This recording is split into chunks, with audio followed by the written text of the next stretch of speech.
we've done this proclamation previously, but it is, again, important and something that I want to read into the record. 2021, declaring the first Friday in June to be National Gun Violence Awareness Day. This proclamation declares the first Friday in June to be National Gun Violence Awareness Day in the town of Clinton, to honor and remember all victims and survivors of gun violence, and to declare that we as a country must do more to reduce gun violence. Whereas every day more than 100 Americans are killed by gun violence, alongside more than 230 who are shot and wounded, and on average there are more than 13,000 gun homicides every year, and whereas Americans are 25 times more likely to die by gun homicide than people in other high-income countries, whereas the state of New Jersey has on average 445 gun deaths every year, with a rate of 5 deaths per 100,000 people.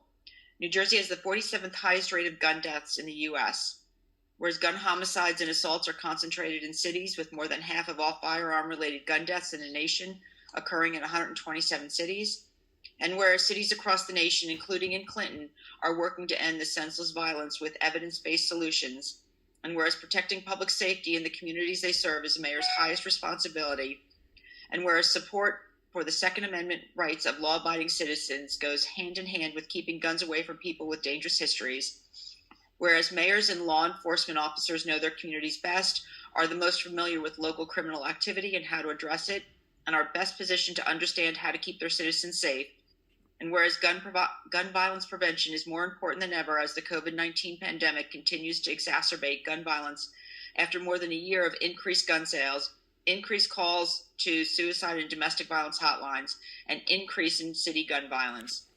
Whereas in January 2013, Hadia Pendleton was tragically shot and killed at age 15, and on June 4th, 2021, to recognize the 24th birthday of Hadia Pendleton, people across the United States will recognize National Gun Violence Awareness Day and wear orange in tribute to Hadia Pendleton and other victims of gun violence and the loved ones of those victims.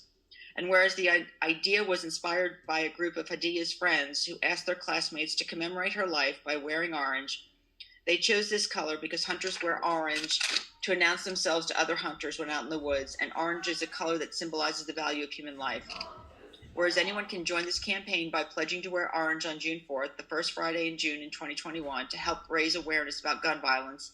And whereas by wearing orange on June 4th, 2021, Americans will raise awareness about gun violence and honor the lives of gun violence victims and survivors. Whereas we renew our commitment to reduce gun violence and pledge to do all we can to keep firearms out of the wrong hands and encourage responsible gun ownership and to help keep our children safe. Now therefore be it resolved that Mayor Janice Kovacs of the town of Clinton declares the first Friday in June to be National Gun Violence Awareness Day. I encourage all citizens to support their local community's efforts to prevent the tragic events of gun violence and to honor and value human lives. Let's see. For as long as I've been in Clinton, which is well over 20 years now, we've always had input with kids and had interaction with them when it comes to skating. And usually it's the point that we're interacting with them because they're downtown skating. We have an ordinance that prohibits that, and we're telling them that, hey, listen, you guys can't skate down here. We understand that they want to skate, and there's nothing wrong with it. It's a great. I have a merged family with 6 kids. Every single one of them, BMX, razor scooters, longboards, skating, everything. So they were all in it. They're still in it. My youngest one's ready to throw a donation at these guys. So. He'll inevitably would be there. So it would be nice for us to say, hey, listen, you can't skate here, but here's a great spot at the street that you could go.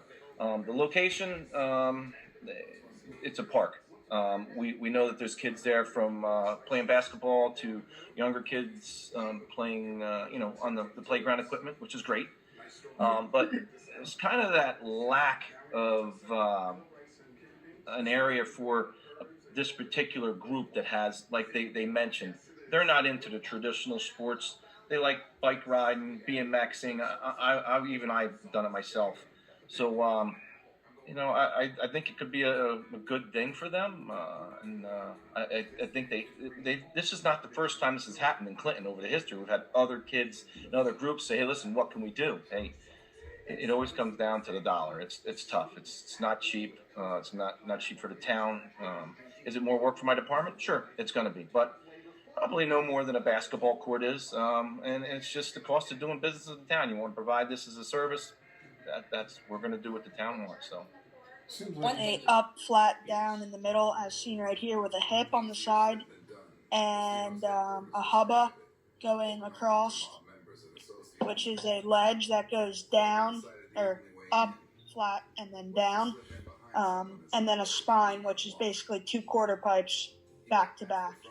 And then we were deciding on putting the exact same quarter pipe that we would build or buy on this side over here, or we would build a mini ramp with a quarter pipe and a deck up here, so you could ride into the mini ramp, out of the mini ramp, over the spine, back on the quarter pipe, and it would give you just a lot of flow. And you wouldn't just keep going in a circle hitting the same stuff. There'd be plenty more things to do